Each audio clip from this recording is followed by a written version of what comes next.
The first confirmed death of swine flu here in the country. We heard President Obama early in the week say to be on alert but not be alarmed. How can you assure the American public that everything is being done to protect them? Well, first of all, our hearts and prayers go out to the family who suffered this loss, and to all the families around the country and around the world who are suffering with this influenza. And I think what the American people need to be confident of is that President Obama, his Department of Homeland Security, the Center for Disease Control in Atlanta are being very aggressive at tackling this problem. We're trying to stay out ahead of it. We were unfortunately expecting that there would be deaths, but we're working really hard to educate the American people so that we take reasonable precautions.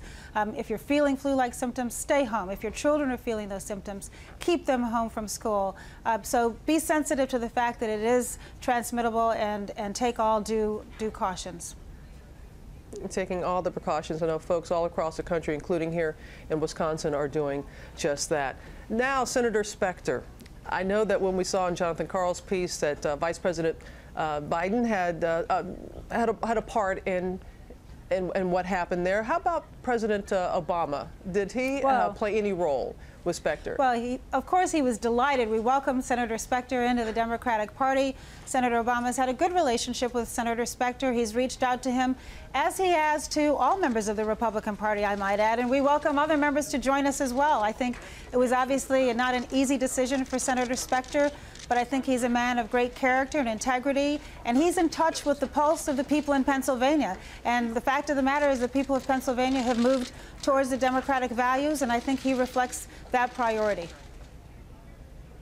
There are a lot of people who thought at this point, I mean, 100 days in, that we would perhaps see a little more bipartisanship, that was something that we heard a lot of talk about on the campaign trail. Do you think going forward with that it might come back to that?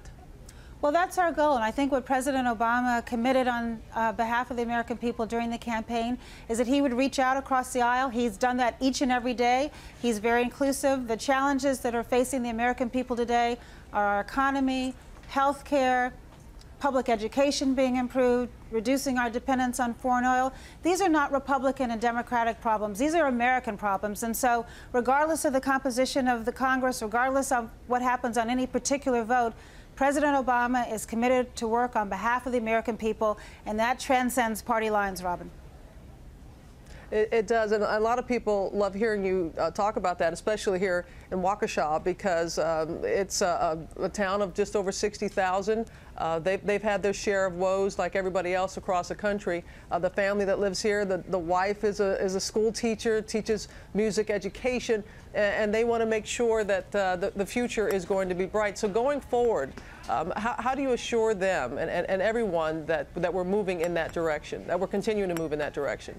Well, first of all, I want to say good morning to Mike and Kelly. I had the opportunity to read the very touching letter that you guys wrote to Good Morning America last night, and I think you reflect the values of America. You know, your community is like so many communities around our country where people are just trying to work hard, they're trying to take care of their family, they're looking for government to help them, to just give them a little bit of a leg up, and then they're prepared to do the rest. You're focused on your community, and I think that's important. Government can't solve the problems that we have alone. We need people such as Kelly and Mike who are out there working with us each and every day. And if we do that, Robin, I think our country will be strong again. There's nothing like the tenacity and the spirit of the American people. At times such as this, when it's difficult, when people are losing their jobs, that's when they pull together. That's when we become a strong country again. So we have every confidence moving forward that we're going to put this country back on the right track.